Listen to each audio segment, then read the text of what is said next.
আমরা সবাই হুদাইবিয়ার ঘটনা জানি না? কত হিজরিতে ঘটেছিল বলুন তো সবাই? 6ষ্ঠ হিজরিতে। লাকাদ সাদাকাল্লাহু রাসূলাহুর রুইয়া বিল হক লাতাদখুলুন্নাল মাসজিদাল হারামা ইনশাআল্লাহু আমিনিন। রাসূল সাল্লাল্লাহু আলাইহি ওয়াসাল্লাম 6ষ্ঠ হিজরিতে মদিনায় স্বপ্নে দেখলেন যে তিনি উমরা করতে যাচ্ছেন। তো নবীদের স্বপ্ন এটা কেবল স্বপ্ন নয়, এটা আল্লাহর পক্ষ থেকে ওয়াহি, রেভেলেশন।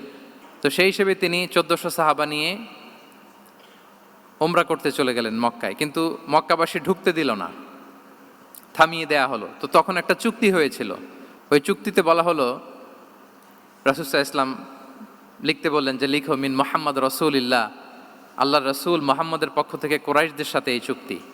কুরাইশরা আপত্তি করলো যে না, শুধু মুহাম্মদ লেখা যাবে, রসুলুল্লাহ লেখা যাবে না, কারণ তুমি যে রসুলুল্লাহ, আল্লাহর রসুল, এটা যদি আমরা মেনে নেই তাহলে তোমার সাথে আর আমাদের দ্বন্দ্ব কিসের, আমরা তো ভাই ভাই হয়ে গেলাম, রসুলুল্লাহ কাটো।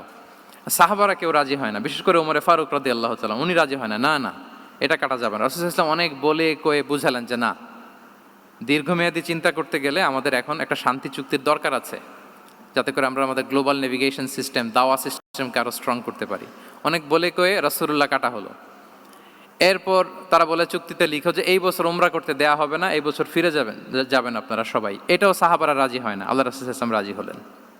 আবার আরেকটা ক্লোজে লেখা হলো যে আগামী বছর আসলেও 3 দিনের বেশি থাকা যাবে না, সেটাও রাজি হয়ে গেল রাসূল সাল্লাল্লাহু আলাইহি ওয়াসাল্লাম, সাহাবারা রাজি হচ্ছেন না।